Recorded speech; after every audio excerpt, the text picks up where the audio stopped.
Hello दोस्तों, तो आपका स्वागत है आपके अपने YouTube चैनल PWD में। तो मैं आज आपके लिए एक शानदार सा टॉपिक लेकर आया हूं जिसमें हम आपको सिखाने वाले हैं कि क्रिटिकल एंगल होता क्या है और इसका निर्माण कैसे होता है।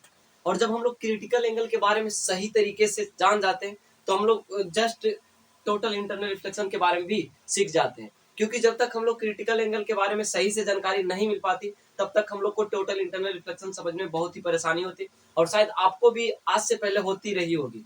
लेकिन आज से इन सभी समस्याओं को दूर करने वाला हूं, क्योंकि मैं आपको शानदार तरीके से इस शानदार टॉपिक को समझाने वाला हूं। तो कृपया आप वीडियो पे अंत तक बने रहें। अगर वीडियो अच्छा लगता है तो वीडियो को लाइक करें और चैनल को सब्सक्राइब करना बिल्कुल भी ना भूलें। अगर अच्छा लगता है तो प्लीज अपने दोस्तों के पास भी शेयर करें ताकि वह भी इस वीडियो का लाभ उठा सके। तो चलिए चलते हैं, इस वीडियो को शानदार तरीके से शुरू करते हैं। तो सबसे पहले हम लोग जानेंगे कि क्रिटिकल एंगल होता क्या है और उसके बाद हम लोग टोटल इंटरनल रिफ्लेक्शन के बारे में जानेंगे। तो हेडिंग बनाना है क्रिटिकल एंगल।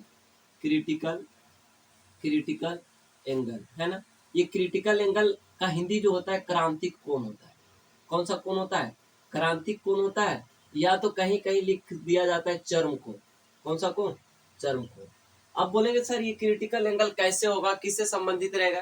तो मैं बता देना चाहता हूँ कि ये क्रिटिकल एंगल जो है ना, ये प्रकाश के अपवर्तन से संबंध रखता है। किससे संबंध रखता है? प्रकाश के अपवर्तन से। अब प्रकाश के अपवर्तन का दो ही कारण होता है। पहला, प्रकाश की किरण यानी कि सघन माध्यम से विरल माध्यम में जाएगा, और दूसरा जो है विरल माध्यम से सघन माध्यम में जाएगा। तभी मतलब कि प्रकाश के अपवर्तन की घटना घट सकती है।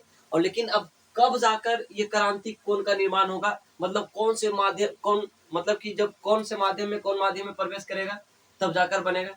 तो मैं बता दूं कि यह जो क्रांतिक कोण का निर्माण तभी होगा जब प्रकाश जो है सघन माध्यम से, कहां से? सघन माध्यम से, सघन माध्यम से विरल माध्यम में प्रवेश करेगा। विरल माध्यम में प्रवेश करेगा। क्लियर है कि क्रांतिक कोण का जो घटना, क्रांतिक कोण जो है यह कब बन सकता है? जब प्रकाश की किरण सघन माध्यम से विरल माध्यम में प्रवेश करेगी तब। और आप जानते हैं कि सघन माध्यम से विरल माध्यम में जब भी प्रकाश की किरणें जाती है ना, तो वह अपने विलंब से दूर हटती है। वो अपने विलंब से दूर हटती है। ये सभी चीजों को मतलब कि आप पहले ही से पढ़ चुके हो। अगर नहीं पढ़े तो आप यहाँ भी जान सकते हैं कि जब कभी भी कोई भी प्रकाश की किरणें सघन माध्यम से विरल माध्यम में प्रवेश करती है ना सर, तो वो जो प्रकाश की किरणें जो होती है वो अपने विलंब से दूर हटती है, दूर भागती है। लेकिन जब प्रकाश की किरणें विरल माध्यम से सघन माध्यम में प्रवेश करेगी ना, तो वह अपने अभिलंब की ओर झुकेगी। वो अपने अभिलंब की ओर झुकेगी। बस आगे हम लोग रिफ्रैक्शन ऑफ लाइट यानी कि story of refraction of light जब समझेंगे, उस समय हम लोग प्रकाश के बर्तन का जो है पूरा जनाजा निकाल देंगे, पूरा दम पोस्टमार्टम करके रख देंगे। उस समय और आसानी से सीख जाएंगे। बस आपको यहाँ पर इतना जानना है कि जब कभी भी प्रकाश सघन माध्यम से विरल माध्यम में जाती है तो अभिलंब से दूर हटती है। कहाँ से दूर हटती? अभिलंब से दूर हटती। अभिलंब से दूर हटती। क्लियर है? यहाँ तक एकदम ध्यान में रखना है।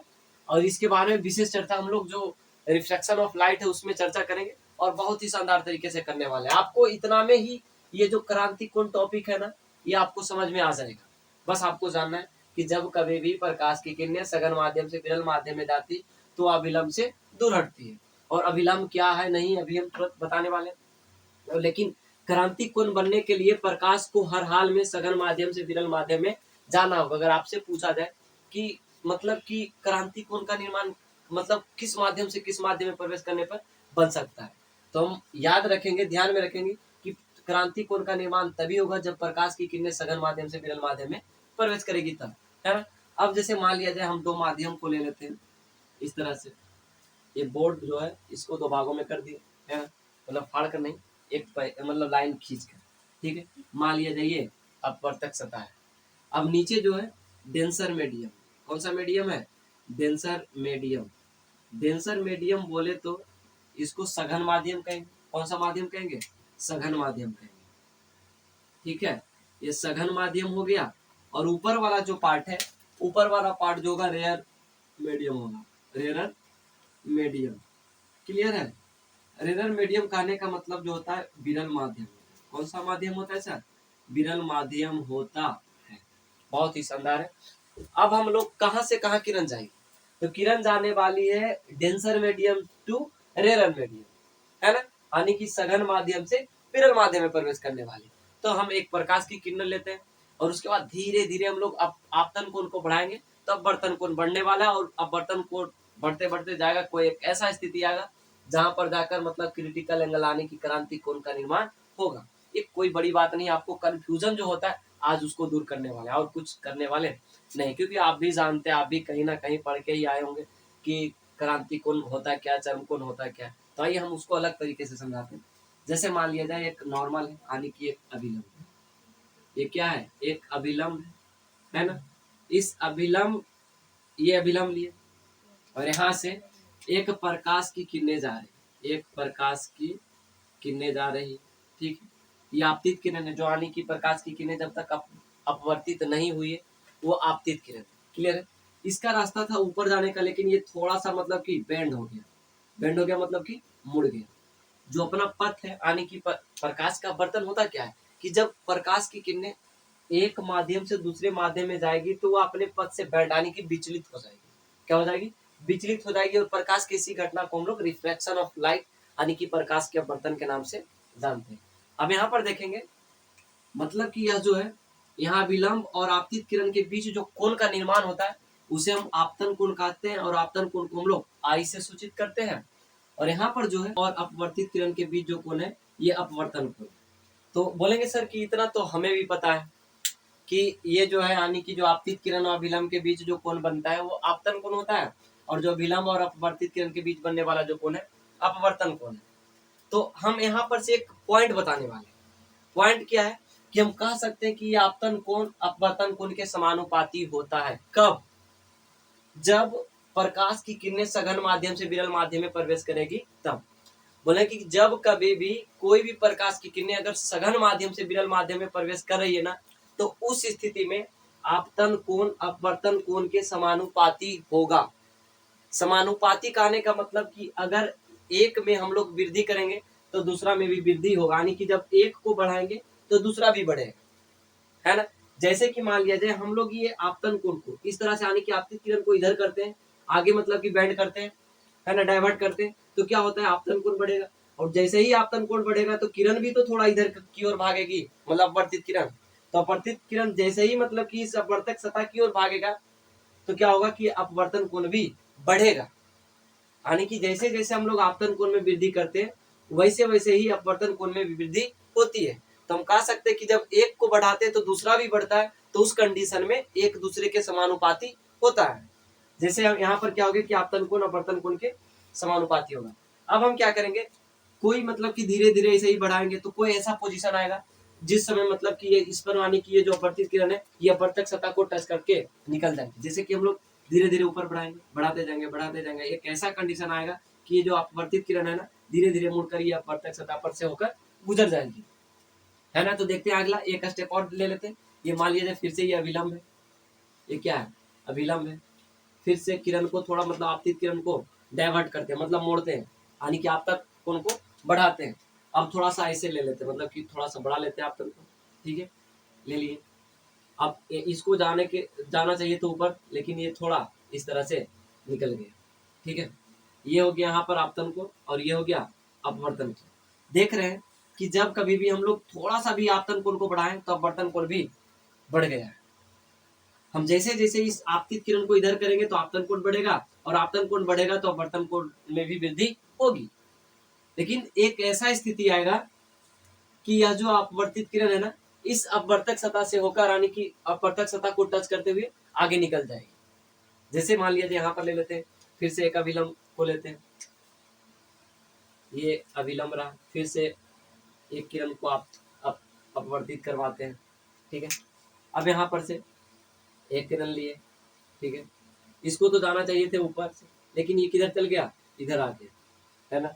मतलब कि अपवर्तक सतह को टच करते हुए, है ना, टच करते हुए आगे निकल गई। ये अपवर्तक सतह को टच करते निकलेगी, जैसे मान लेते यहाँ पर तक सतह है, क्लियर है। अब ये हो गया अपवर्तन कोण आने की आर जो है 90 डिग्री के बराबर, और ये जो है आई है। आई को अब हम यहाँ पर आई नहीं कहेंगे, अब सी कहेंगे। अब बोलेंगे सर कि सी क्यों कहेंगे, तो यही तो क्रिटिकल एंगल है। अब ये क्रिटिकल एंगल कैसे हो गया कि यह एक विशेष आपतन कोण है। यह क्या है, एक विशेष आपतन कोण है जिसके संगत का कोण जो है यानी कि संगत का जो अपवर्तन कोण है वो 90 डिग्री का है। और जिसका संगत का कोण 90 डिग्री का हो गया यानी कि अपवर्तन कोण, उस स्थिति में जो आपतन कोण होगा वह क्रिटिकल एंगल यानी कि चरम कोण के नाम से या तो क्रांति कोण के नाम से जाना जाएगा। तो होता क्या है कि जब प्रकाश की किरणें सघन माध्यम से विरल माध्यम में जाती है तब वह विशेष आपतन कोण जिसके संगत का अपवर्तन कोण 90 डिग्री के बराबर हो गया है, तो उस कंडीशन में वह जो आपतन कोण होगा वह क्रिटिकल एंगल के नाम से जाना जाएगा। तो इसी के बारे में तो हम लोग पूरा मतलब परेशान होते रहते थे कि ये क्रिटिकल एंगल का निर्माण कैसे होता है। कभी कभी तो कंफ्यूजन ये भी होता होगा कि क्रिटिकल एंगल शायद ये है क्योंकि ये तो आपतन कोण है, कभी कभी लगता होगा कि ये तो अपवर्तन कोण है तो ये क्रिटिकल एंगल होगा। तो उस स्थिति में मतलब कि एक होता ना का अंदाज में मतलब कि हम इसको कभी गैस इसको कर लेते कभी इसको कर लेते कि ये क्रिटिकल एंगल होगा कभी ये क्रिटिकल होगा, लेकिन होगा क्या, ये आपतन कोण का ही रूप है। क्रिटिकल एंगल जो है ये आपतन कोण का ही रूप है और सभी आपतन कोण क्रिटिकल एंगल नहीं हो सकते। क्रिटिकल एंगल वही आपतन कोण हो सकते हैं जिसके संगत का जो अपवर्तन कोण है वो 90 डिग्री का बराबर हो जाएगा, तभी वह विशेष आपतन कोण जो होगा वह क्रिटिकल एंगल के नाम से जाना जाएगा। अगर डिफिनेशन की बात की जाए तो जो नोट्स करना चाहते हैं वो लिखेंगे या तो फिर हम डिस्क्रिप्शन में इसका जो है यानी कि जो डिफिनेशन है उसको लिख कर दे देंगे। ऐसे जो लिखना चाहते हैं वो लिखेंगे कि जब प्रकाश की किरणें सघन माध्यम से विरल माध्यम में प्रवेश करती है तो वह विशेष आपतन कोण, जब प्रकाश की किरणें सघन माध्यम से विरल माध्यम में प्रवेश करती है तो वह विशेष आपतन कोण जिसके संगत का अपवर्तन कोण 90 डिग्री यानी कि या तो समकोण बनाते हुए आगे आने के वर्तक सतह को टच करते हुए निकल जाती है, तो उस विशेष आपतन कोण को ही हम क्रिटिकल एंगल के नाम से जानते हैं और क्रिटिकल एंगल को हम लोग सी से सूचित करते हैं। क्लियर है? तो क्रिटिकल एंगल में समझने में तो कोई परेशानी नहीं होना चाहिए क्योंकि हम बोले कि जैसे जैसे आपतित किरण को हम लोग डाइवर्ट करेंगे यानी कि आपतन कोण को बढ़ाएंगे उसी तरह से अपवर्तन कोण भी बढ़ेगा और अपवर्तित किरण भी डाइवर्ट होती जाएगी। एक ऐसा पोजीशन आएगा जिस पोजीशन में मतलब कि ये जो अपवर्तित किरण होता है वो अपवर्तक सतह को टच करते हुए आगे निकल जाएगी और उस स्थिति में यानी कि 90 डिग्री का कोण बनेगा और उसी स्थिति में उस जो आपतन कोण होगा उसको हम लोग क्रांतिक कोण के नाम से जानते हैं। किस कोण के नाम से? क्रांतिक कोण के नाम से। अब बोलेंगे यहाँ पर थोड़ा और समझने वाली बात क्या है कि क्रिटिकल एंगल यानी कि यहाँ जो है आर अगर 90 डिग्री के बराबर हो गया कि वह लास्ट पोजीशन है अपवर्तन के लिए, जहां के बाद अगर हम आपतन कोण को यानी कि क्रिटिकल एंगल से अगर हम आपतन कोण को बड़ा कर दें तो इस स्थिति में रिफ्रैक्शन होगा ही नहीं यानी कि अपवर्तन होगा ही नहीं बल्कि क्या हो जाएगा, रिफ्लेक्शन हो जाएगा। क्या हो जाएगा? रिफ्लेक्शन हो जाएगा यानी कि परावर्तन हो जाएगा। तो होता क्या है कि देखिए यहाँ पर जो है ये लास्ट पोजीशन है जो कि अपवर्तन हो रहा है। अब से हम थोड़ा सा भी ये क्रिटिकल एंगल को बढ़ा देंगे यानी कि यहाँ से अगर थोड़ा भी क्रिटिकल एंगल बढ़ाएंगे तो वो आपतन कोण में परिवर्तित हो जाएगा, है ना। जैसे ही हम बढ़ाएंगे तो ये मतलब कि दूसरे माध्यम में नहीं जाकर इसी माध्यम में वापस लौट जाएगा। तो वह कब होगा? जब क्रिटिकल एंगल से बड़ा हो जाएगा आपतन कोण, तब यानी कि रिफ्लेक्शन नहीं होगा बल्कि रिफ्लेक्शन होगा और टोटल प्रकाश जो है उसी माध्यम में वापस लौट जाएगा। जैसे हम देखिए यहाँ पर एक अभिलंब लेते हैं, इसको मिटाते हैं, ठीक है। फिर से हम लोग एक और डायग्राम बनाते हैं। यहाँ से मान लिया जाए ये अभिलंब रहा, है ना, ये अभिलंब है, क्लियर है, ये अभिलंब है ना। अब यहाँ से कोई किरण जा रही है, क्लियर है, यहाँ से कोई किरण जा रही है तो ये दूसरे माध्यम में नहीं जाकर ये फिर से उसी माध्यम में वापस लौट जाएगी। कारण क्योंकि यहाँ पर जो हो गया ये आपतन कोण हो गया और ये परावर्तन कोण हो गया। अभी अपवर्तन कोण नहीं होगा क्योंकि मतलब प्रकाश के परावर्तन में हम लोग पढ़े थे कि जब कभी भी कोई प्रकाश की किरणें किसी सतह से टकराकर ठीक उसी माध्यम में वापस लौट जाती है तो प्रकाश की इसी घटना को हम लोग परावर्तन कहते थे। तो नॉर्मल रिफ्लेक्शन में क्या होता था कि कुछ प्रकाश के भाग जो होता था उसे अवशोषित कर लिया जाता था, तो कुछ को अपवर्तन किया जाता था और कुछ को ही परावर्तन किया जाता था। लेकिन यहाँ जो है प्रकाश के टोटल का टोटल भाग जो है रिफ्लेक्ट होगा यानी कि रिफ्लेक्शन होगा। हम क्या कहें कि जैसे ही हम लोग क्रांतिक कोण से यानी कि क्रिटिकल एंगल से आपतन कोण को बढ़ाते हैं तो उस पोजीशन में रिफ्लेक्शन होगा, यानी कि परावर्तन होगा। और परावर्तन के नियम में कहा जाता है कि आपतन कोण परावर्तन कोण के बराबर होता है, यानी कि I = R होता है। और इसी को हम लोग जैसे कि मान लिया जाए समान परावर्तन में क्या होता था कि जब कोई भी प्रकाश की किरणें किसी सतह से टकराती थी तो उस समय कुछ प्रकाश का भाग जो होता था अवशोषित कर लिया जाता था और कुछ भाग को अपवर्तित कर दिया जाता था और कुछ भाग को परावर्तित किया जाता था। लेकिन यहाँ ऐसा कुछ होने वाला नहीं है, यहाँ पर जो है टोटल का टोटल भाग जो है परावर्तन होगा। इसलिए यानी कि टोटल, इसको लिखते टोटल, उसके बाद कहाँ होता है इंटरनल, मतलब कि आंतरिक भाग में, आंतरिक भाग में, यानी कि टोटल इंटरनल रिफ्लेक्शन, यानी कि रिफ्लेक्शन मतलब कि परावर्तन हुआ है। क्या हुआ है? परावर्तन हुआ है। तो इसमें इसका डिफिनेशन क्या बन जाएगा कि जब प्रकाश की किरणें मतलब कि सघन माध्यम से विरल माध्यम में नहीं जाकर ठीक उसी दिशा में वापस लौट जाती है तो प्रकाश के इसी घटना को ही हम लोग क्या कहते हैं? प्रकाश के पूर्ण आंतरिक परावर्तन कहते हैं। और ये कब होता है? जब क्रांतिक कोण से, यानी कि क्रिटिकल एंगल से आपतन कोण का मान बड़ा हो जाता है, उसी स्थिति में रिफ्लेक्शन होता है। और रिफ्लेक्शन भी होता है तो प्रकाश का मतलब कि कौन सा भाग होता है? तो टोटल का टोटल भाग रिफ्लेक्ट हो जाता है। अगर यहाँ पर मान लिया जाए, कह दिया जाए कि अगर C जो है I से बड़ा है, I से क्या है? बड़ा है, तो इस स्थिति में क्या होगा? इस स्थिति में रिफ्लेक्शन होगा। रिफ्लेक्शन कहने का मतलब अपवर्तन होगा। क्या होगा? अपवर्तन होगा। लेकिन जैसे ही C से बड़ा अगर I हो गया, यानी कि क्रिटिकल एंगल से I बड़ा हो गया, उस स्थिति में अपवर्तन होगा। आप ही सोचिए कि जैसे जैसे हम लोग आपतित किरण को बढ़ाते थे वैसे ही अपवर्तित किरण भी बढ़ता था, यानी कि बैंड होते जा रहा था। तो एक ऐसा पोजीशन आया कि यानी कि जब क्रिटिकल एंगल का निर्माण हुआ था तो उस स्थिति में संगत का कोण 90 डिग्री था, संगत का अपवर्तन कोण। लेकिन इससे थोड़ा सा बढ़ाएं तो जैसे ही बढ़ाएं वैसे ही मतलब कि दूसरा माध्यम में नहीं जाकर ठीक उसी माध्यम में वापस लौट गया। और प्रकाश की इसी घटना को हम लोग टोटल इंटरनल रिफ्लेक्शन के नाम से जानते हैं। टोटल इंटरनल रिफ्लेक्शन के नाम से जानते हैं। ये रिफ्लेक्शन आपको मतलब कि दैनिक जीवन में भी देखने को मिलेगा कि अगर आप कभी भी सड़क पर जाते हैं तो दूर में कभी देखते हैं कि पानी सा लग रहा है, लेकिन वो पानी वास्तविकता में होता नहीं है, वास्तविकता में होता नहीं। अगर मतलब कि हीरा का चमकना भी क्या होता है? तो वह भी पूर्णांतरिक परावर्तन के मतलब कारण ही हीरा भी चमकता है। और मतलब कि रेगिस्तान में जो मृग मरीचिका बनता है वो सभी जो है रिफ्लेक्शन यानी कि टोटल इंटरनल रिफ्लेक्शन के कारण ही बनता है। तो मैं आशा करता हूँ कि यह जो क्रिटिकल एंगल और टोटल इंटरनल रिफ्लेक्शन जो होगा उसका कंसेप्ट जो है आपको बहुत ही शानदार तरीके से समझ में आ गया होगा। अगर डिफिनेशन की बात की जाए तो हम उसका डिफिनेशन जो है ये दोनों का डिफिनेशन डिस्क्रिप्शन में डाल देंगे ताकि आपको लिखने में सुविधा हो। हम आपको सिखाने के लिए इस चैनल को बनाए हैं और हम सिखाने का कॉन्सेप्ट देने का काम करेंगे, ना कि हम सभी का डिफिनेशन लिखेंगे। बल्कि अगर आप इस कंसेप्ट को समझ जाते हैं तो डिफिनेशन खुद ब खुद लिख सकते हैं। क्रिटिकल एंगल कैसे समझे कि जब कभी भी सघन माध्यम से विरल माध्यम में कोई प्रकाश की किरणें जा रही है तो वह विशेष आपतन कोण, यानी कि वह विशेष आपतन कोण जिसके संगत का अपवर्तन कोण है जब 90 डिग्री के बराबर हो जाता है तो उसी विशेष आपतन कोण को हम क्रांतिक कोण या तो चरम कोण या तो क्रिटिकल एंगल के नाम से जानते हैं। अगर कंसेप्ट सीख गए तो डिफिनेशन भी सीख गए। तो मैं आशा करता हूँ कि इस कंसेप्ट में कोई भी परेशानी हुआ नहीं होगा।